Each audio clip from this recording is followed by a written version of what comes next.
नमस्कार साधकांनो, मी गौरव वडनेरे माझ्या आध्यात्मिक ज्ञान या यूट्यूब चॅनलवर आपले स्वागत करत आहे। आजचा आपला विषय आहे एक अक्षय नारळाचे विशेष महत्त्व।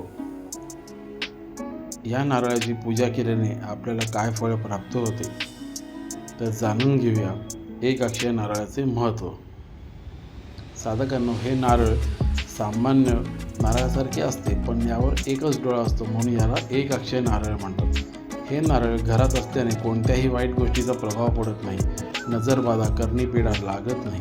ज्या घरात एक अक्षय नारळ असते तिथे माता लक्ष्मी स्वतः निवास करते, अर्थात त्या घरात सुख शांती समाधान समृद्धी प्राप्त होते, लक्ष्मी चिरकाळ टिकून राहते।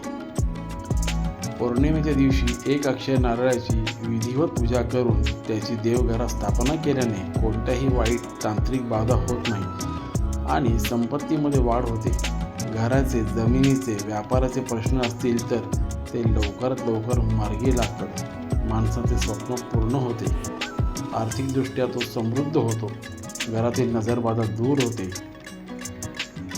लक्ष्मी चिरकाळपर्यंत स्थिर राहते, घरातील वातावरण शुद्ध होते। माझ्या आध्यात्मिक ज्ञान या यूट्यूब चॅनलला आपण लाईक शेअर आणि सबस्क्राईब करायला विसरू नका।